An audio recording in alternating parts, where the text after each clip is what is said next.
जरा मोदी जी को बताइए, वोट चोर, वोट चोर, नरेंद्र मोदी वोट चोर। मोदी जी जब जब जानते हैं कि चुनाव आता है, ये हारने लगते हैं, तो कोई ना कोई तिगड़मबाजी जरूर ये करने का काम करते हैं। मोदी जी सोचते हैं कि बिहारियों को चूना लगा देंगे। ये बिहार है, बिहार। हम लोग चूना खैनी में रगड़ देते हैं। भारतीय जनता पार्टी का एक नेता भी आप मुझे बताइए अगर वोट चोरी पर सामना कर पा रहा हो। चोरी क्या है सर? देखिए, विपक्ष के बाद कोई मुद्दा नहीं है। उनके मुद्दे सरकार ने सब काम कर दिए। विपक्ष से कुछ ना कुछ बोलता है। SIR क्या है? जिनकी वोट डबल जगह है उनकी वोट एक जगह बन जाए, डबल जगह नहीं रहनी चाहिए। जो मूल रूप से यहाँ के रहने वाले नहीं थे और बाहर से आए के हम बसे हैं, बाहर से मतलब विदेश से आए के, यहाँ से विदेश से आए के, उनकी पृष्ठभूमि देखी जाएगी और उनकी जब भी वोट का अधिकार दिया जाएगा। अगर वो यहाँ के मूल निवासी है तो उनकी वोट बनेगी, और वो विदेश के लोग हैं और विदेश की पृष्ठभूमि है तो ऐसी वोट नहीं बननी चाहिए। इसके लिए पूरी जनता, पूरा देश इसको चाहता है। विपक्ष के पास कोई मुद्दा नहीं है। विपक्ष इस देश को विदेशी के हाथ में गिरवी रखना चाहता है, और हमारी सरकार, माननीय मोदी जी की सरकार, ये काम जो यहाँ के मूल लोग हैं वो वोट से वंचित नहीं रहेंगे, लेकिन बाहर के लोग जो यहाँ के आगे हैं उनकी वोट का अधिकार नहीं। तो सवाल तो आज पूरे देश के सीमा सुरक्षा को भी लेकर के है, इलेक्शन कमिश्नर को लेकर के है, देश की न्यायपालिका को लेकर के है, बहुत सारे सवाल हैं। अब सवाल जनता के बीच में जा चुके हैं। चोर कितना भी अपने आप को कह दे कि मैं चोर नहीं हूं, लेकिन सच सच होता है, उसको सामना करना इतना आसान नहीं होता है। जो लोग मर चुके हैं, जो लोग घर पे रहते नहीं है, SIR होना गलत है या सही है? SIR किया जा रहा है, SIR जरूरी है या नहीं है? मैं आपसे पूछूं, हाँ। आपकी तबीयत खराब हो जाए, आपको अस्पताल में जाना सही है गलत है? जाना सही है, जाना सही है। हाँ। लेकिन आपको वहाँ किडनी निकाली जाए, वो सही है गलत है? वो गलत है। तो गलत है ना। तो आप SIR करके वोट को लूट रहे हो।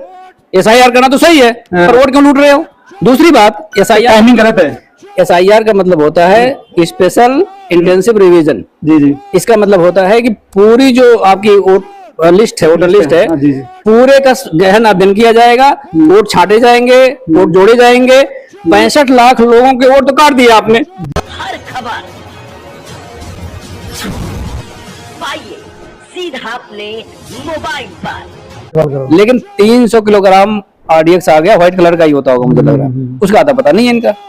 ये तो आप विपक्ष में तो क्यों नहीं बोलते बार बार? अब सर आप मैं आपके सामने, लोकतंत्र के चौथे स्तंभ के सामने चीख चीख के बता रहा हूँ। मुझे उम्मीद है मोदी जी आपका इंटरव्यू सुनेंगे जी जी और देश से माफी मांगेंगे जी। कि अगर पुलवामा हो गया था वो सतर्क रहते। पहलगाम का हमला 200 किलोमीटर अपनी सीमा के अंदर घुस के आतंकवादी इत्मीनान से कपड़े उतरवा करके धर्म पूछा, उसके बाद निरसंस हत्या कर दी। नमस्कार, मैं आपके साथ राज सिंह भाटी, आप देख रहे हैं राजू एक्सप्रेस है जी। तो अब भारतीय जनता पार्टी पूरी फाल्ट करने में लगी है। ऐसा भी हो सकता है कि 172 की जगह हो सकता है 200 सीटें आ जाए, ये भी हो सकता है। तो बिहार से भारतीय जनता पार्टी को उखाड़ कर फेंक देंगे हम लोग, और बिहार चुनाव के बाद आप देखिएगा ऐसा संभव है कि नीतीश कुमार जी और चंद्रबाबू नायडू जी को ये समझ में आए कि हमें देश के साथ खड़े होना है, भारतीय जनता पार्टी के साथ नहीं खड़े होना है, और हो सकता है समर्थन वापस ले लें तो मोदी जी अपने घर चले जाए। नमस्कार, मैं आपके साथ राज सिंह भाटी, आप देख रहे हैं राजू एक्सप्रेस की खास रिपोर्ट। जैसे कि आपको पता है कि नए मुद्दे उठाने की कोशिश करते हैं, जन समस्याएं उठाने की कोशिश करते हैं, और जो नेता से लेकर जनता तक की बातें हैं हर किसी को बताने की कोशिश करते हैं। मैं अभी गाजियाबाद में धर्मेंद्र यादव जी हैं जो समाजवादी पार्टी के नेता हैं, हम कोशिश करते हैं उनसे बात करने की कोशिश। पहले सर आपका जन्मदिन है, उसके लिए बहुत बहुत हार्दिक शुभकामनाएं सर। राज भाई बहुत बहुत धन्यवाद, सादर आभार आपका कि आपने मुझे इस मौके पर जन्मदिन की बधाई दी। मैं इसके लिए सदैव आभारी रहूंगा। सर आपसे मैं पूछना चाहूंगा, सर संसद से लेके जनता तक एक वोट चोरी का डंका बज रहा है, और हमने कभी सुना था कि घर में चोरी होती है, धन चोरी होता है, वोट चोरी कभी नहीं सुनी। ये जो INDA गठबंधन है ये कह रहे हैं वोट चोरी हुआ, कैसे हुआ सर? थोड़ा उसके बारे में बताइए, जनता पूछना चाहती है। सबसे पहले तो मैं, आप जैसे पत्रकार जो जमीनी पत्रकारिता करते हैं, और शायद लोकतंत्र की एक खूबसूरती है जी जी। और भारत के लोकतंत्र को आप जैसे लोग मजबूत कर रहे हैं जी जी जी। उसका मैं विशेष आभार प्रकट करना चाहता हूँ। आज जो आप डंका बजने की बात कह रहे हैं, इस बात का बेहद दुख है मुझे जी कि हमारे देश के हमारे प्रधानमंत्री जो ये कहते हैं कि हमारी दुनिया में डंका बजता है। दुनिया के डंका को तो आपने देख लिया, जो सीज फायर का ऐलान ट्रंप ने किया, और किस तरह से पूरे देश को शर्मसार होना पड़ा दुनिया की पटल पर। ऐसा वक्त आजादी के बाद किसी भी प्रधानमंत्री ने देश को नहीं दिखाया जो मोदी जी ने दिखा दिया। रही बात जो चोरी का डंका बजने की बात, आप सोचो कि हम जिस प्रधानमंत्री से ये उम्मीद करें कि देश नहीं दुनिया में डंका बजाए, आज उस प्रधानमंत्री के नेतृत्व में चोरी का डंका बज रहा है, वोटों की चोरी हो रही है। और उसका पुख्ता प्रमाण इंडिया गठबंधन ने दिया। समाजवादी पार्टी ने 18,000 एफिडेविट लिख के दिया जो वोट काटे गए। आप समझो कि 18,000 एफिडेविट देने के बाद चुनाव आयोग अगर शून्य कार्रवाई करे तो इसका मतलब वो लोकतंत्र के लिए कितना संवेदनशील है, उसकी संजीदगी कितनी है, इससे अंदाजा लगाया जा सकता है। और आज लोकतंत्र पे जो खतरा है वो भारतीय जनता पार्टी की सरकार में संवैधानिक संस्थाओं को जो कंट्रोल करने का नया चलन चल गया है मोदी जी के नेतृत्व में, ये बहुत ही घातक है। और इसका जो नुकसान है ये देश की जनता को तब पता चलेगा जब शिक्षा व्यवस्था खत्म हो जाएगी, देश से न्याय प्रणाली खत्म हो जाएगी, देश से चुनाव प्रक्रिया खत्म हो जाएगा, देश से अस्पताल दवाइयों का सिस्टम खत्म हो जाएगा और लूट का मंजर ऐसा होगा कि एक व्यक्ति को लूटा जाएगा और हमारे पास कोई अधिकार नहीं होगा कि अपनी बात को रखे कि हमारी लूट चल रही है। रही बात जो सबूत की बात कर रहे हैं, हम एसआईआर के सबूत की बात कर रहे हैं, जो वोट चोरी की बात। बिल्कुल मैं सबूत क्या बात कर रहे हैं, अगर आपको जानकारी हो, मैं 2020 में एमएलसी का चुनाव लड़ा था जी, और एमएलसी के चुनाव में भी वोट चोरी हुई थी। अब मैंने भी शिकायत करी थी चुनाव आयोग को। मैं उन बिंदुओं को आपके सामने पढ़ना चाहता हूं कि मैं किन किन बिंदुओं पर शिकायत किया था, उन बिंदुओं को जो मैंने शिकायत किया था। जी, सर जनता वही पूछना चाहती है, वोट कैसे चोरी होती है सर? पैसे चोरी होता है, दुकान चोरी होती है, गाड़ी चोरी होती है, वोट कैसे चोरी होती है, वो जनता पूछना चाहती है सर। वोट ऐसे चोरी होती है कि एक ही आदमी के 50 बच्चे कैसे हो सकते हैं, ये सवाल का जवाब देना पड़ेगा ना। जी हाँ, वही एक कमरे के घर में अगर 45 लोग रहते हैं उसका जवाब देना पड़ेगा। जी जी। एक खंडहर घर में अगर 29 लोग रहते हैं तो उसका जवाब देना पड़ेगा। यही तो चोरी है।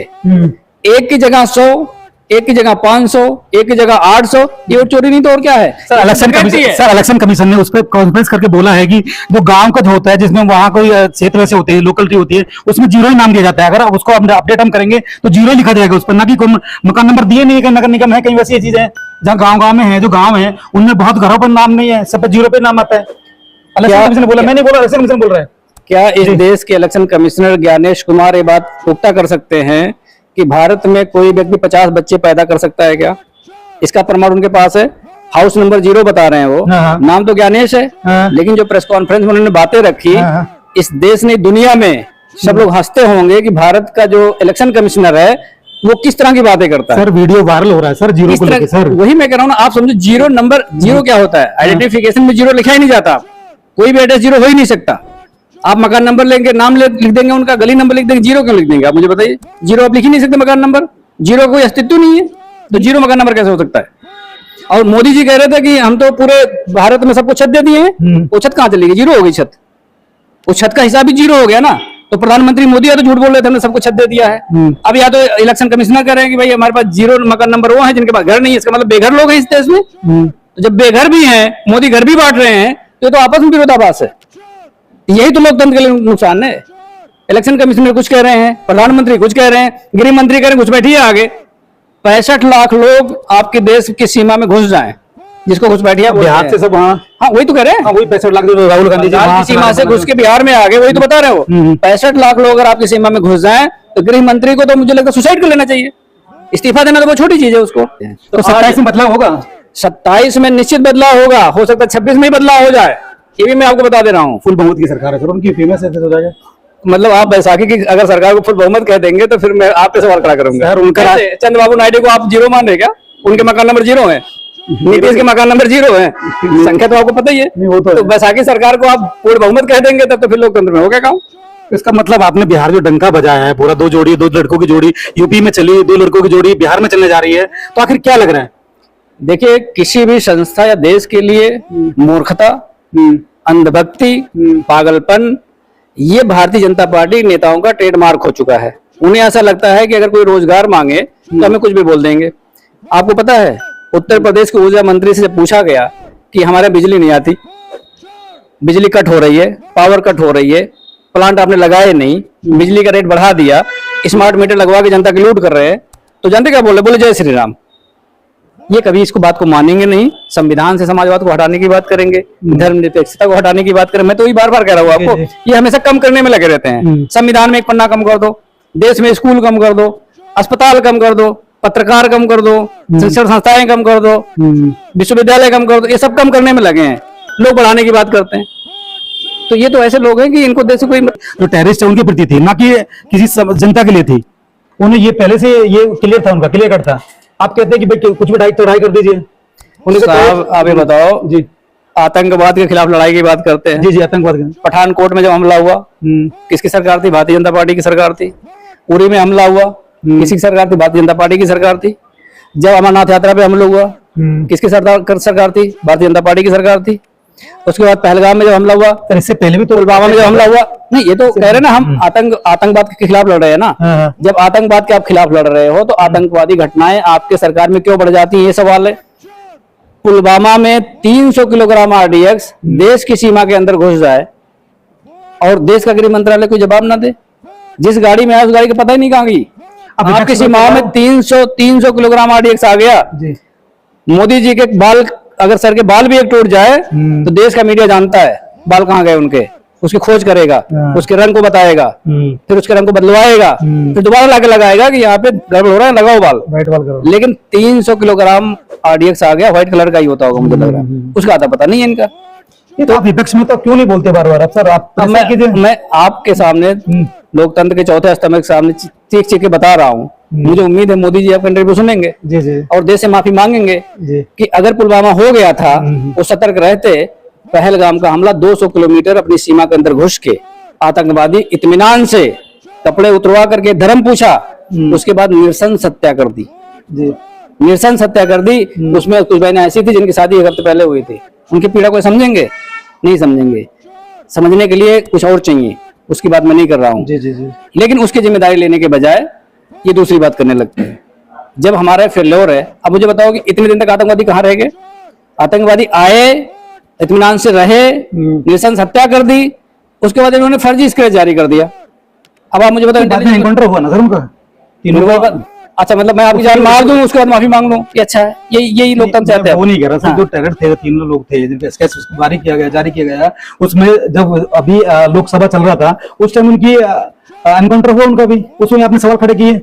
मैं फिर कह रहा हूँ ना, जब आतंकवादी आपकी सीमा में है, सीमा 200 किलोमीटर के अंदर ही लगती है, तो 200 किलोमीटर की सीमा को सुरक्षा घेरा बना करके कितने दिन का ऑपरेशन चाहिए? उसमें ढूंढने के लिए कितने दिन चाहिए मुझे बता दो।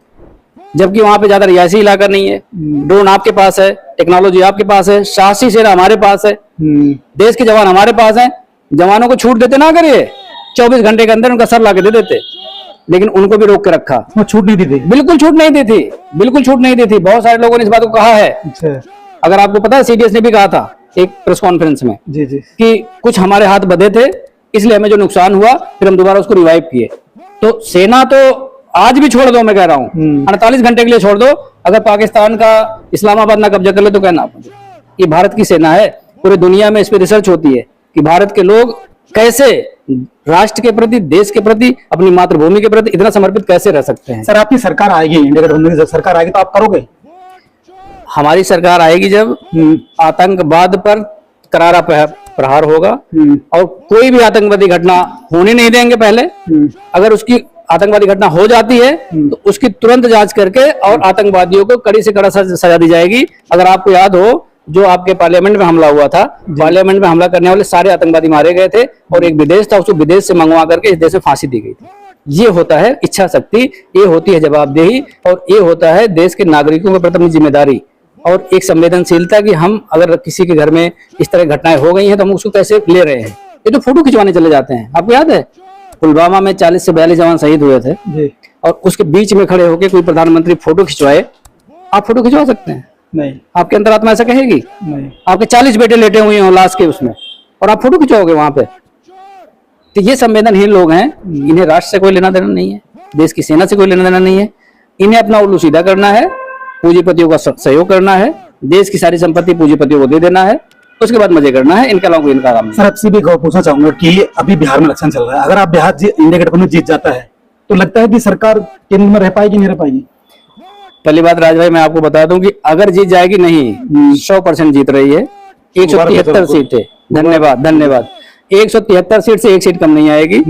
और इनका जो चोरी करने का पैटर्न था, चोरी जब पकड़ ली जाती है तो चोर बौखला भी जाता है, अच्छा। तो बौखलाने में कुछ और फाल्ट कर देता है जी। तो अब भारतीय जनता पार्टी पूरी फाल्ट करने में लगी है। ऐसा भी हो सकता है कि 172 की जगह हो सकता है 200 सीटें आ जाए, ये भी हो सकता है। तो बिहार से भारतीय जनता पार्टी को उखाड़ के फेंक देंगे हम लोग। और बिहार चुनाव के बाद आप देखिएगा ऐसा संभव है कि नीतीश कुमार जी और चंद्रबाबू नायडू जी को ये समझ में आए कि हमें देश के साथ खड़े होना है, भारतीय जनता पार्टी के साथ नहीं खड़े होना है। और हो सकता है समर्थन वापस ले लें तो मोदी जी अपने घर चले जाए। सर भारतीय जनता पार्टी ऐसी नहीं, छोटा खिलाड़ी नहीं है सर, वो दोनों पहलू पे काम कर रही है। उधर एसआईआर पे काम कर रही है तो इधर अब भी उपराष्ट्रपति का इलेक्शन लड़ा रही है। तो आप देखिए उनका बनना निश्चित है। आपका राष्ट्रपति जो है, आप उम्मीदवार अपने अभी खड़ा किया है तो अच्छी बात है भी, लोकतंत्र में वोटिंग होना चाहिए। तब वैसे जीते हारे बात की बात है। तो आपको क्या गेम कम लगता है क्या? ये आपने बहुत अच्छी बात बोली कि भारतीय जनता पार्टी के लोग कम खिलाड़ी नहीं है। हाँ हाँ वही, मैं उन्हें खिलाड़ी के साथ मदारी भी कहता हूँ। मदारी भी है और खिलाड़ी भी है, मेरे दो शब्दावली हैं, मदारी भी है और खिलाड़ी भी है। जी।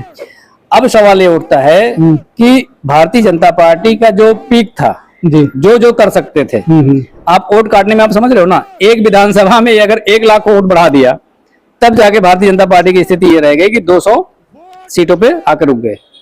दिल्ली में वही हुआ है। ठीक है, वही कह रहा हूँ। तो अब 101 लाख वोट से ज्यादा वोट कहां से जोड़ोगे? मतलब बेईमानी करने की भी एक सीमा होगी, कितना बेईमानी करोगे? और बेईमानी जब हम पकड़ नहीं पाए थे, मतलब पकड़ तो लिए थे लेकिन हमारे पास फुल प्रूफ नहीं था। मैंने आपको बताया, जो अभी फुल प्रूफ हमने बताया, 18,000 एफिडेविट डेविड दिया हमने, आपने दिया, समाजवादी पार्टी ने दिया। मैंने एमएलसी के चुनाव में, मैं भी आपको लेटर दे दूंगा, सारे बिंदु मैंने वही उठाए थे। ग्रेटर नोएडा के अंदर एक कंस्ट्रक्शन साइट थी, उसमें 29 वोट बने थे। हमने अपने आदमी को जाके भेजा तो वहां तो निर्माण कार्य चल रहा है, वहां कोई भी नहीं रहता, मजदूर काम करते चले जाते हैं, और डेल्टा 1 की बात है। अच्छा, मैंने वहां भिजवाया था, वेरिफिकेशन कराया था, फिर मैंने सूची निकाल करके टिक कर दिया, भाई ये वोट फर्जी है, हमने कर दिया।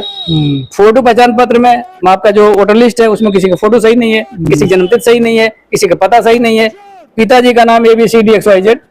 मतलब भारतीय जनता पार्टी के किसी नेता के पिताजी का नाम अगर कोई ऐसा कहते ABCD है, बताओ कितना अच्छा लगेगा उनको? आप भारत के नागरिकों कह रहे हो इनके पिताजी का नाम ABCD XYZ, सब जय श्री राम से हो जाएगा। ये भारतीय जनता पार्टी का असली चरित्र है।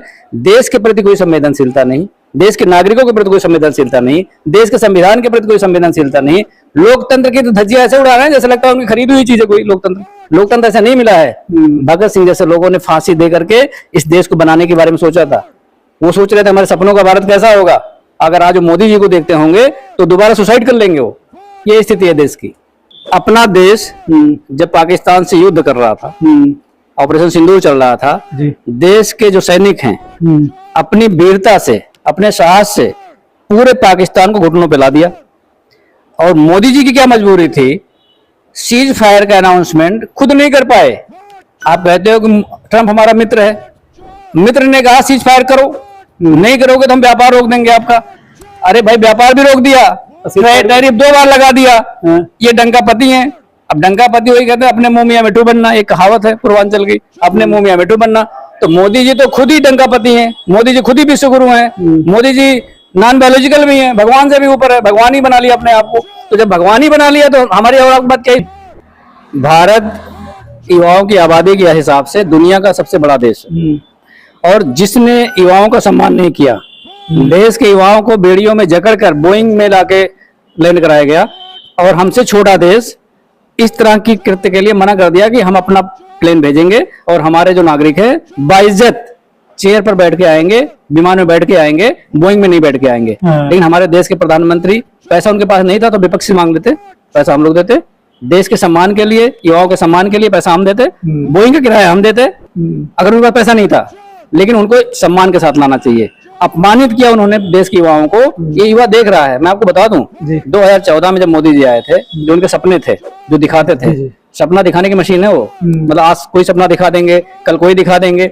जब इनसे 2014 की बात पूछोगे ना तो बोले 2047 में हम ये करेंगे। तो वोकल की बात करते हैं सर देश की जब। अरे भाई लोकल की बात कर रहे हैं, वोकल की बात कर रहे हैं। चाइना से व्यापार के बारे में कुछ बताएं, विदेश नीति में इन्होंने क्या परिवर्तन किया। अभी आजकल आप देख रहे विदेश मंत्री चाइना गए हुए हैं, तो ये तो चाइना के सामने भी दुम हिलाने लगते हैं, आप अमेरिका के सामने दुम हिलाने लगते हैं, और मीडिया से बात ही नहीं करते हैं। आप लोग कभी बात करने का मौका नहीं मिलेगा। ये क्या करते हैं कि अपनी एक स्क्रिप्ट लेके ले आते हैं, टेलीप्रॉम्प्टर पे चला देते हैं, अगर टेलीप्रॉम्प्टर बंद हो जाए तो मोदी जी 5 सेंटेंस लगातार नहीं बोल सकते बिना रुके हुए। ये मैं आपको बहुत बड़ी बात कर रहे हैं सर। चैलेंज कर रहा हूँ मैं आपको, आप वीडियो दिखा दूंगा। सर इतने अपने विदेश जा रहे हैं, सब कुछ कर रहे हैं सर। विदेश जाके क्या करते हैं आप भी जानते हैं, मैं भी जानता हूँ। अच्छा। देश का जो सम्मान नहीं रख पाए, विदेश नीति में शून्य हो जाए। विदेश नीति का पैमाना क्या है? जब आप संकट में होते हैं, जब कभी किसी देश से आप युद्ध लड़ते हैं, जैसे हमारा पाकिस्तान और भारत का युद्ध चल रहा था, जी जी। किसी भी दुनिया के देश में जब युद्ध होता है, यूक्रेन का आप ले लो, इजराइल का ले लो, ठीक है, जब भी कोई युद्ध होता है तो पूरा विश्व 2 धड़ों में बढ़ जाता है। जी। आपके साथ कौन खड़ा है, आपके विपक्ष में कौन खड़ा है, ये आपकी विदेश नीति का पैमाना है कि आपने कूटनीतिक तरीके से कितने लोगों को अपने साथ कर लिया। जी। भारत और पाकिस्तान के ऑपरेशन सिंदूर के दौरान भारत के पक्ष में एक भी देश नहीं खड़ा हुआ, और पाकिस्तान के साथ चाइना खड़ा हुआ, तुर्की खड़ा हुआ, ओपनली खड़ा हुआ, उनके ड्रोन भी आए, ड्रोन भी भेजा, उनके ड्रोन भी भेजे। भारत के साथ कोई नहीं खड़ा हुआ। और इस दुनिया के एक देश ने, जो मोदी डंकापति अपने आप को कहते हैं ना, एक भी देश ने ये नहीं कहा कि पाकिस्तान ने जो एक्टिविटी करी वो टेरर एक्टिविटी है, पाकिस्तान आतंकवादी है, आतंकवादी घटना थी, ये किसी ने नहीं कहा। ये हमारा कूटनीतिक फेलियर है। और विदेश नीति भारत की आज तक, मुझे 1971 याद आता है जब इंदिरा जी ने पाकिस्तान के 2 टुकड़े कर दिए थे, तब भारत के पास ना उतने संसाधन थे, ना हमारी जीडीपी उतनी बड़ी थी, ना हमारे पास उतने पैसे थे। उस समय भी उस महिला का जो विल पावर था, उन्होंने पाकिस्तान को घुटने पे लाने के साथ साथ 2 टुकड़े करवा दिया। और अमेरिका पाकिस्तान से खड़ा था, पाकिस्तान के साथ, उसके साथ खड़े होने के बावजूद भी यूएसएसआर का समर्थन लेकर के दुनिया की पटल में बता दिया था कि भारत की विदेश नीति ऐसी है और भारत का प्रधानमंत्री कभी झुकता नहीं है इस लोकतंत्र की ताकत। सर ये टैरिफ लगा है, 36 साल पहले लगा था जब राजीव गांधी प्रधानमंत्री थे, जब भी वो नहीं झुके थे। आज भी मोदी जी नहीं झुकने की बात करते हैं, हम नहीं झुकेंगे कहीं भी। तो आप इसको कैसे देखते हो सर? मोदी जी ऐसे प्रधानमंत्री हैं जी, वो कैमरे के सामने नहीं झुकते हैं, कमरे में जाके क्या कर ले हमें आपको पता नहीं है। अगर वो बात हमें पता चल जाए, ये ब्लेम नहीं है, आप समझो ना। आप मुझे बताओ कि हमारे 2 देशों की लड़ाई चल रही है जी, तीसरा देश कौन होता है कि हम सीज फायर का ऐलान कर रहे हैं? क्यों कर रहा है? कौन है वो? चाचा चौधरी है, ट्रंप हमारा चाचा चौधरी है। इस देश की खूबसूरती है पूरे दुनिया में। सर ये यूक्रेन रूस के लिए भी तो कोशिश कर रहे हैं कि भाई वार उनकी रुक जाए। मैं जो धमकी ट्रंप ने कम से कम 20 से 25 बार बोला, 29 बार बोल दिया है, युद्ध हमने रुकवाया। युद्ध रुकवाने का बोला, उसका कंडेम क्यों नहीं प्रधानमंत्री कर रहे? किसी देश का राष्ट्रीय अध्यक्ष यानी कि राष्ट्रपति कह रहा हमने युद्ध रुकवाया, तो डर रहे क्या? फिर नहीं डर रहे हैं? फिर इस देश का युवा मरने से डरता है, इस देश का सैनिक मरने से डरता है।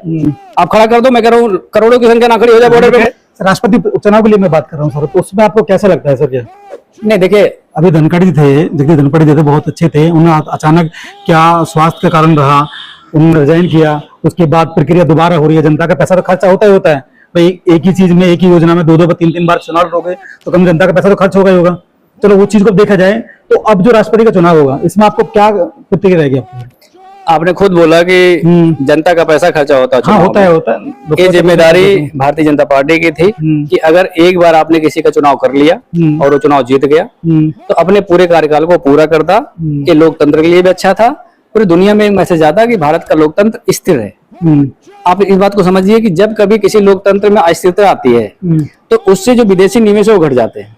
जी जी, अनस्टेबिलिटी रहेगी तो विदेशी निवेश घट जाता है। तो जब विदेश के लोग देख रहे हैं कि इनका उपराष्ट्रपति को भी दूध में मक्खी तरह बाहर निकाल देते हैं, तो अगर मेरी कंपनी जाएगी तो मेरी कंपनी 2 दिन में बंद करा देंगे, बोलेंगे भाई अडानी का लगेगा, आप बंद करो। अब आपका शटर है, अडानी का बोर्ड लग गया। बहुत बड़ी बात कह रहे हैं आप। ये हो रहा है। ये हो रहा, आप समझो। उपराष्ट्रपति पद पे रहता हुआ व्यक्ति, आप कह रहे हो कि एक धनगर थे, नहीं दिख रहे आज, नहीं दिख रहे हैं, कहीं नहीं दिख रहे। किसानों की बात की थी, कहीं नहीं दिख रहे। किसानों की बात की थी उन्होंने बिल्कुल से। और एक कॉन्फ्रेंस में कहा था कि जो मंत्री जी कृषि मंत्री हैं उनसे बोला, कृषि मंत्री आप देख लीजिए किसान कहाँ है। आप 47 की बात तो कर रहे हैं, किसान कहाँ है आज? वही तो उनकी गलती थी। आप किसानों की बात कर दीजिए, आप बीजेपी के निशाने पे आ जाओगे। नौजवानों की बात कर दीजिए, बीजेपी के निशानों पे आ जाओगे। आप पत्रकारों की बात कर दीजिए, 2-4 को छोड़ के जो मेन लोग हैं वो भी निशाने पे आ जाएंगे। नमक का अगर आपने रिपोर्टिंग कर दिया, नमक रोटी का, मतलब इस देश का बच्चा नमक रोटी खाया, उस बात को आप बोल दीजिए तो आप देशद्रोही हो गए। इनका तो पैमाना ही अलग है। मैं तो कहता हूँ जाहिल आदमी भी ऐसा नहीं कर सकता। जाहिल के ऊपर कभी कोई शब्द का निजात करना पड़ेगा कि भारतीय जनता पार्टी जिस तरह से लोकतंत्र का शोषण कर रही है और दुनिया में जो मैसेज दे रही है वो बहुत ही भयावह खतरनाक है। आने वाले समय में अभी भारतीय जनता पार्टी जो 11-12 साल से सरकार में है केंद्र में, देश को अंतरराष्ट्रीय पटल पे कम से कम 50 साल पीछे कर दिया। आज भारत की जो इकोनॉमी होती 50 साल बाद जो इकोनॉमी होगी आज होती हो, अगर किसी और की सरकार हो। इनके यहाँ क्या है, आप देखो ना, सीतारमण जी के पति क्या कह रहे कि भारतीय जनता पार्टी बेईमानी नहीं करती अगर तो 300 से ज्यादा सीटें इंडिया गठबंधन जीतता। आखिर वो भी तो इंसान है, वो भी लोकतंत्र में रहते हैं। कम से कम उनके अंदर बोलने की आजादी है। धर्मपत्नी भले ही वित्त मंत्री हैं, लेकिन वो बोल रहे हैं। और दूसरी बात यह है कि जिस तरह से पूंजीपतियों को, खास पूंजीपतियों को, मैं आपसे सवाल पूछना चाह रहा हूँ। आपको जानकारी है कि अडानी और अंबानी की एक दिन की कमाई कितनी है? 2000 करोड़ रुपए औसतन है कमाई। अपने पत्रकारिता जगत में आप पूछिए, पूरे पत्रकारों में किसकी एक दिन की कमाई कितनी है? कोई 15,000 पे होगा, कोई 20,000 पे होगा। और हमारे राष्ट्रीय जी बार बार कहते हैं कोरोना के बाद तो किसी तनख्वाह ही नहीं बढ़ी। तनख्वाह नहीं बढ़ी, सही कह रहे हैं। किसी की तनख्वाह नहीं बढ़ी, पूरे पत्रकारिता में नहीं बढ़ी। 5 लोगों की बढ़ गई, उसके अलावा किसी की नहीं बढ़ा। घिसते चले जाओ, बच्चा आपका बड़ा हो गया, स्कूल जाने लगा, उसके बाद बच्चे कॉलेज में जाने लगे, महंगाई बढ़ती जा रही है। महंगाई बढ़ती जा रही है, सैलरी नहीं बढ़ रही है। सैलरी नहीं बढ़ रही है। महंगाई तो 3 गुना हो गई लगभग, आप देख लो ना। जी जी जी। 60 रुपए में पेट्रोल था, 100 रुपए हो गया। सीएनजी 40 रुपए मिलती थी, 100 रुपए की हो गई। लड़ाई पेट्रोल की थोड़ी, सर ये टैरिफ की लड़ाई हो रही है जो अमेरिका बढ़ा रहा है बार बार, वही तो लड़ाई हो रही है। मोदी जी कहते हैं कि, प्रधानमंत्री जी कहते हैं कि हम सस्ता तेल अब जनता को दिलाएंगे। वो सस्ता मिल रहा है तेल लोगों को, लोगों को नहीं कह रहा है कि सस्ता तेल लोगों को नहीं मिल रहा। यही तो समस्या है। मोदी जी तो किसको मिल रहा है फिर? मोदी जी बहुत शातिर इंसान है। बोलेंगे सस्ता लोगों को कहाँ मिल रहा? मुझे बताओ, पिछले 10 साल में पेट्रोल का रेट कभी डाउन हुआ? एक वाकया बता दो मुझे। चुनाव के समय एक बार में हो तो आप बताओ ना सर। मैं बताता हूँ, जब चुनाव आता है तो 1 रुपए डाउन होता है। क्रूड ऑयल जो कच्चा तेल है, कच्चा तेल 2014 के मुकाबले आज भी सस्ता है, आज भी सस्ता है। और पेट्रोल लगभग 2 गुना महंगा है। तो वो पैसा कहाँ जा रहा है? पेट्रोल तो कच्चा तेल से बन रहा है ना। तो कच्चा तेल जब सस्ता मिल रहा है, पेट्रोल महंगा बिक रहा है, तो बीच का पैसा कहाँ जा रहा है? क्या पूंजीपतियों को जा रहा है, अडानी को जा रहा है, अंबानी को जा रहा है। जिनकी रिफाइनरी, आपकी थोड़ी रिफाइनरी है, मेरी थोड़ी रिफाइनरी है। मेरी होती मेरे पास आता, जिनकी रिफाइनरी उनके पास जा रहा है, उद्योगपति में जा रहा है। और इलेक्टोरल बॉन्ड के माध्यम से भारतीय जनता पार्टी के खाते में आ रहा है। बढ़िया से बढ़िया आलीशान कार्यालय बन रहे हैं, 5 स्टार होटल की सुविधा है उसमें। मैं पूछना चाहूंगा, आपकी पीडीएफ पाठशाला, अब उसका क्या होगा सर? अब माननीय मुख्यमंत्री जी ने कहा कि कोई भी स्कूल बंद नहीं होगा। ये कम से कम एक फैसला उनका मैं ये मानता हूं कि उन्होंने अपने कार्यकाल में शायद सही लिया होगा। आपके दबाव में लिया है या अपनी मर्जी से लिया उन्होंने?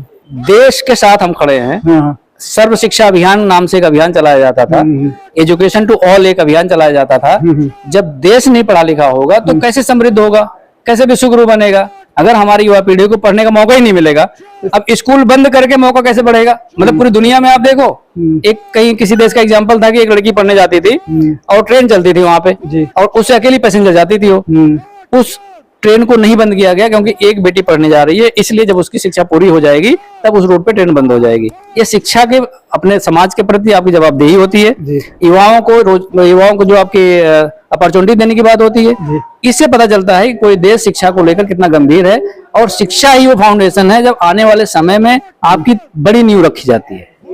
बिना उसके आप कुछ कर ही नहीं सकते। शिक्षा नहीं तो डॉक्टर नहीं, शिक्षा नहीं तो आपके पास रिसर्च नहीं, शिक्षा नहीं तो आपकी टेक्नोलॉजी नहीं, शिक्षा नहीं तो फिर आपके पास ट्रेड नहीं। जब शिक्षा नहीं तो कुछ भी नहीं है, और आप शिक्षा ही खत्म करते जा रहे हो। किसने ज्ञान दे दिया इनको? ये समझ नहीं आया मुझे। हो सकता है कि प्राइवेट स्कूलों को जो बंद कर रहे हैं उनकी जमीनें पूरे प्रदेश के अंदर बहुत भारी मात्रा में है। हो सकता है कि अडानी साहब ने, अंबानी साहब ने कहा भाई जमीन चाहिए हमें, तो अब जमीन कहाँ है? किसानों की जमीन तो ले ही चुके हैं लगभग। अब बची स्कूलों की जमीन, तो वो सरकारी जमीन है। बोल देंगे ऐसा है कि अब अडानी साहब या अंबानी साहब एक किड्स स्कूल चला देंगे और उसकी फीस होगी 5,000 रुपए महीना। अब उस गांव के आसपास के जो बच्चे होंगे, जो उनके पेरेंट 100 रुपया 200 रुपया मजदूरी करते हैं, वो 5,000 रुपया दे करके अपने बच्चे को वहां स्कूल में पढ़ाएंगे। अब उनका शोषण होगा। सर ऐसा तो नहीं है, आपने पीढ़ी जो शिक्षा की बात करी, स्कूल जो बंद हो पीढ़ी बढ़ाएंगे, उन्हें सोचा कि कहीं 2027 में से वोट खिसक जाए हमारा, लोग जागरूक हो जाएं, इस डर के मारे या इस अभाव के मारे तो वापसी नहीं किया उन्होंने। यही तो देश का दुर्भाग्य है, यही प्रदेश का दुर्भाग्य है। अगर बच्चों की शिक्षा में भी आप वोट ढूंढने लगो, जवानों की सुरक्षा में आप वोट ढूंढने लगो, जवानों की सुविधा देने में आप वोट ढूंढने लगो, किसानों को पैसा देने में आप वोट ढूंढने लगो, तो फिर आप तो खरीदार हो गए ना, व्यापारी हो गए ना। वही तो मूल चरित्र है भारतीय जनता पार्टी का। उसे हर चीज में व्यापार दिखता है। पत्रकार कैसे खरीदे जाएंगे, शिक्षण संस्थान कैसे खरीदे जाएंगे, वोट कैसे खरीदे जाएंगे, विधायक कैसे खरीदे जाएंगे, सांसद कैसे खरीदे जाएंगे, ये तो खरीदार है। इनका तो देश में कुछ लगा ही नहीं है ना। अगर इनके पूर्वज देश के लिए कुर्बानी देते, संविधान के लिए कुछ किए होते तो शायद खरीदने और बेचने की परंपरा नहीं होती। जी आप मुझे बताइए, आपके गांव में आपके पिताजी ने जो पहली गाड़ी खरीदी होगी, जी अगर आपने बेचने कही होगी तो उन्होंने मना कर दिया होगा। हाँ जी जी। ये मैं अपनी भावनाओं को बता रहा हूँ। तो वो भी इन्होंने फैसला वापसी ले लिया, 15 साल में गाड़ी कटती है, वो गाड़ी नहीं कटेंगी अब। साहब, दिल्ली ने रेल- बोला कि साहब, किसान ने कन्वर्स करके बोला कि गाड़ी पुरानी गाड़ी नहीं कटेगी, अगर वो लायक है तो रहेगी, नहीं तो चलती रहेगी। तो ये ऐसा सब खेल है, रेल को बेच दिया, हाँ। तेल को बेच दिया, संस्थाओं को बेच दिया। अब देश में बचा क्या, मुझे बता दो। जो बच रहा है उसकी तैयारी में लग रहा है कि इसको बेच देंगे। ये तो बेचने वाले, यही तो लोकतंत्र के लिए नुकसान है। इलेक्शन कमिश्नर कुछ कह रहे हैं, प्रधानमंत्री कुछ कह रहे हैं, गृह मंत्री कह रहे हैं कुछ, बैठिए आगे। 65 लाख लोग आपके देश की सीमा में घुस जाएं, जिसको घुस बैठिए बिहार से सब, हाँ हाँ वही तो कह रहे हैं। हाँ, वही 65 लाख जो राहुल गांधी जी बंगाल वहाँ की सीमा से घुस के बिहार में आ गए, वही तो बता रहे हो। 65 लाख लोग अगर आपकी सीमा में घुस जाएं तो गृह मंत्री को तो मुझे लगता है सुसाइड कर लेना चाहिए। इस्तीफा देना तो बहुत छोटी चीज है उसको। आपके नजरों में अगर 60-65 लाख लोग आपके देश की सीमाओं में घुस जाए दूसरे देश के, तो आखिर आपकी सीमा सुरक्षा कहाँ हो रही है, मुझे बताइए। तो सवाल तो आज पूरे देश के सीमा सुरक्षा को भी लेकर के है, इलेक्शन कमिश्नर को लेकर के है, देश की न्यायपालिका को लेकर के है, बहुत सारे सवाल हैं। अब सवाल जनता के बीच में जा चुके हैं। चोर कितना भी अपने आप को कह दे कि मैं चोर नहीं हूं, लेकिन सच सच होता है, उसको सामना करना इतना आसान नहीं होता है। भारतीय जनता पार्टी का एक नेता भी आप मुझे बताइए अगर वोट चोरी पर सामना कर पा रहा हो। सर वो कह तो इलेक्शन में कर रहे हैं, सब कुछ बोले कि जो लोग मर चुके हैं, जो लोग घर पे रहते नहीं है, एसआईआर होना गलत है या सही है? एसआईआर किया जा रहा है, एसआईआर जरूरी है या नहीं है? मैं आपसे पूछूं, हाँ। आपकी तबीयत खराब हो जाए, आपको अस्पताल में जाना सही है गलत है? जाना सही है, जाना सही है। हाँ। लेकिन आपको वहां किडनी निकाली जाए, वो सही है गलत है? वो गलत है। तो गलत है ना। तो आप एसआईआर करके वोट को लूट रहे हो। एसआईआर करना तो सही है, हाँ। पर वोट क्यों लूट रहे हो? दूसरी बात, एसआईआर टाइमिंग गलत है। एसआईआर का मतलब होता है स्पेशल इंटेंसिव रिवीजन। जी जी इसका मतलब होता है कि पूरी जो आपकी लिस्ट है, वोटर लिस्ट है, हाँ, जी, जी। पूरे का गहन अध्ययन किया जाएगा, वोट छांटे जाएंगे, वोट जोड़े जाएंगे। 65 लाख लोगों के वोट तो काट दिए आपने। जी। आपने बता दिया 22 लाख लोग मर गए, ठीक है, बाकी और किसी का कुछ और हो गया, जोड़ा आपने 0। अच्छा, किसी प्रदेश में 65 लाख लोगों का वोट कट जाए और एक भी वोट ना जुड़े, ये ज्ञानेश जी का कौन सा ज्ञान है, मुझे यही नहीं समझ में आता। वो कहाँ से पढ़ाई लिखाई करके, मुझे यही नहीं समझ में आता। उनके दामाद मेरे ख्याल से गौतम बुद्ध का डीएम है शायद, आपको जानकारी अगर होगी तो। हो सकता है, बता रहे हैं मुझे हाँ, जानकारी मैं है। बता रहा हूँ और ना। आप- तो इस आप देश में जानकारी बहुत है। कुछ चल रहा है, जी। लेकिन अच्छी बात यह है, यही भारत के लोकतंत्र की खूबसूरती यही है कि इस देश का जब आम जनमानस जागरूक हो जाता है तो बड़े बड़े नेता जमीनों पर आकर के खड़े नजर आते हैं। तो 27 में बदलाव होगा? 27 में निश्चित बदलाव होगा, हो सकता है 26 में ही बदलाव हो जाए, ये भी मैं आपको बता दे रहा हूँ। फुल बहुमत की सरकार है सर, उनकी फेमस है, हो जाएगा। मतलब आप बैसाखी की अगर सरकार को फुल बहुमत कह देंगे तो फिर मैं आप पे सवाल खड़ा करूंगा। सर, उनका- कैसे? चंद्रबाबू नायडू को आप 0 मान रहे क्या? उनके मकान नंबर 0 है, नीतीश के मकान नंबर 0 है, संख्या तो आपको पता ही है। नहीं, वो तो है। तो बैसाखी सरकार को आप पूर्ण बहुमत कह देंगे तब तो फिर लोकतंत्र में हो गया काम। इसका मतलब आपने बिहार जो डंका बजाया है, पूरा 2 जोड़ी, 2 लड़कों की जोड़ी यूपी में चली, 2 लड़कों की जोड़ी बिहार में चलने जा रही है, तो आखिर क्या लग रहा है? देखिए, किसी भी संस्था या देश के लिए मूर्खता, अंधभक्ति, पागलपन, ये भारतीय जनता पार्टी नेताओं का ट्रेडमार्क हो चुका है। उन्हें ऐसा लगता है कि अगर कोई रोजगार मांगे तो हमें कुछ भी बोल देंगे।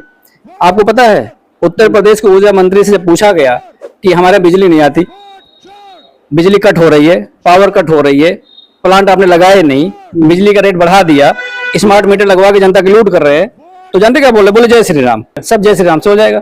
ये भारतीय जनता पार्टी का असली चरित्र है।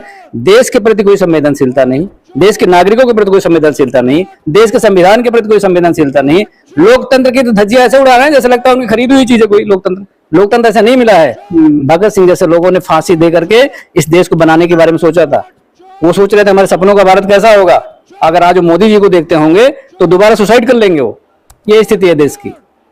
सर, प्रधानमंत्री पूरा देश चेंज कर रहे हैं, पार्लियामेंट चेंज कर दिया, सारे विभाग नए बना रहे हैं, सारे के सारे। अभी दिल्ली से उन्होंने अभी बोला था, अभी जो एक्सप्रेस वे चालू किया उसी की चीज चेंज कर देंगे। ऐसे तो नहीं बोर्ड में चेंज करने लग रहे हो?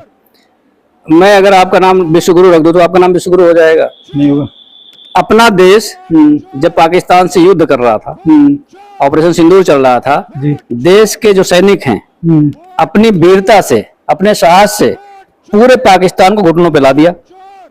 और मोदी जी की क्या मजबूरी थी? सीज फायर का अनाउंसमेंट खुद नहीं कर पाए। आप कहते हो कि ट्रंप हमारा मित्र है, मित्र ने कहा सीज फायर करो, नहीं करोगे तो हम व्यापार रोक देंगे आपका। अरे भाई, व्यापार भी रोक दिया, टैरिफ 2 बार लगा दिया। ये डंका पति हैं, अब डंकापति वही कहते हैं अपने मुंह मियां मिठू बनना, एक कहावत है पूर्वांचल की, अपने मुंह मियां मिठू बनना। तो मोदी जी तो खुद ही डंकापति हैं, मोदी जी खुद ही विश्व गुरु हैं, मोदी जी नॉन बायोलॉजिकल भी हैं, भगवान से भी ऊपर है, भगवान ही बना लिया अपने आप को। तो जब भगवान ही बना लिया तो हमारी और बात क्या ही सुनेंगे। वहां से लोग आपसे आए थे, जंजीरों में जकड़ के आए थे, आपके विधायक है, उन्होंने खुद विधानसभा में दिखाया था, जब मीडिया ने दिखाया, तो ये भी कहीं ना कहीं सचेत नहीं हो पा रहे हैं। सर, ये टैरिफ लगा है, 36 साल पहले लगा था, राजीव गांधी प्रधानमंत्री थे, जब भी वो नहीं झुके थे, आज भी मोदी जी भी नहीं झुकने की बात करते हैं, हम नहीं झुकेंगे कभी भी। तो आप इसको कैसे देखते हो सर? मोदी जी ऐसे प्रधानमंत्री हैं जी, वो कैमरे के सामने नहीं झुकते हैं, कमरे में जाके क्या कर ले हमें आपको पता नहीं है। अगर वो बात हमें पता चल जाए, ये ब्लेम नहीं है, आप समझो ना। आप मुझे बताओ कि हमारे दो देशों की लड़ाई चल रही है जी, तीसरा देश कौन होता है कि हम सीज फायर का ऐलान कर रहे हैं? क्यों कर रहा है? कौन है वो? चाचा चौधरी है, ट्रंप हमारा चाचा चौधरी है। इस देश की खूबसूरती है पूरे दुनिया में। ये यूक्रेन रूस के लिए भी तो कोशिश कर रहे हैं कि भाई वार उनकी रुक जाए। मैं जो धमकी ट्रंप ने कम से कम 20 से 25 बार बोला, 29 बार बोल दिया है, 29 बार युद्ध हमने रुकवाया। जी जी, युद्ध रुकवाने का बोला, उसका कंडेम क्यों नहीं प्रधानमंत्री कर रहे? किसी देश का राष्ट्रीय अध्यक्ष यानी कि राष्ट्रपति कह रहा हमने युद्ध रुकवाया, नहीं डर रहे हैं? फिर इस देश का युवा मरने से डरता है, इस देश का सैनिक मरने से डर लोग हैं। सर, मेरा लास्ट क्वेश्चन रहेगा, कल समाजवादी पार्टी के जो मुखिया हैं अखिलेश यादव जी, उन्होंने तंज कसा था राजकुमार भाटी को लेके कि भाई हमारे प्रवक्ता ऐसे हैं, एक जो पार्टी है जिसने मीडिया पर कवर किया हुआ है अरबों रुपया खर्च करती है, एक हमारे कमेंट राजकुमार भाटी जी बोलते हैं, उनका सब कुछ फेल हो जाता है। मतलब बीजेपी पर उन्होंने कमेंट कसा था, उसके लिए आप क्या कहोगे? समाजवादी लोग देश और लोकतंत्र के लिए अंतिम सांस तक लड़ते हैं। आदिम गणवी की कूद थी जो अंतिम सांस तक लड़ते हैं, कही गई थी, उसके ऊपर उन्होंने कुछ प्रवचन मारा। मैं बताऊं, अंतिम सांस तक लड़ते हैं जी, यही इस लोकतंत्र को बचाता है और इसी देश के जो सामाजिक ताना बाना है उसको बचाता है। जी। बिना समाजवाद के आप एक अच्छे समाज का और अच्छे राष्ट्र का निर्माण नहीं कर सकते हैं। जितनी जल्दी भारतीय जनता पार्टी ये मान ले कि समाजवाद के रास्ते पर चल के ही देश को समृद्धि के रास्ते ले जाया जा सकता है, देश को विश्वगुरु बनाया जा सकता है और देश का पूरी दुनिया के अंदर डंका समाजवाद का रास्ता ही बजवा सकता है, ये अगर आज मान लें तो आज भी देश में सुधार के रास्ते खुल जाएंगे और देश तरक्की के रास्ते पे चल पड़ेगा। लेकिन ये कभी इसको बात को मानेंगे नहीं, संविधान से समाजवाद को हटाने की बात करेंगे, धर्मनिरपेक्षता को हटाने की बात करें। मैं तो ये बार बार कह रहा हूँ आपको, ये हमेशा कम करने में लगे रहते हैं। संविधान में एक पन्ना कम कर दो, देश में स्कूल कम कर दो, अस्पताल कम कर दो, पत्रकार कम कर दो, शिक्षण संस्थाएं कम कर दो, विश्वविद्यालय कम कर दो, ये सब कम करने में लगे हैं, लोग बढ़ाने की बात करते हैं। तो ये तो ऐसे लोग हैं कि इनको देश से कोई मतलब ही नहीं। ये हमारे साथ थे धर्मेंद्र यादव जी, जिन्होंने सारे हमारे क्वेश्चनों के जवाब दिए और उन्होंने कहा कि समाजवाद जब तक नहीं होगा जब तक देश सुधार नहीं होगा। ऐसी खबर देखने के लिए हमारे चैनल को सब्सक्राइब करें, लाइक करें, शेयर करें, कमेंट जरूर करें, अपनी राय जरूर दें, जिससे कि हमें भी एक रास्ता दिखाई दे कि हम गलत दिखा रहे हैं, सही दिखा रहे हैं। सभी दर्शकों को धन्यवाद। हर खबर पाइए सीधा अपने मोबाइल पर।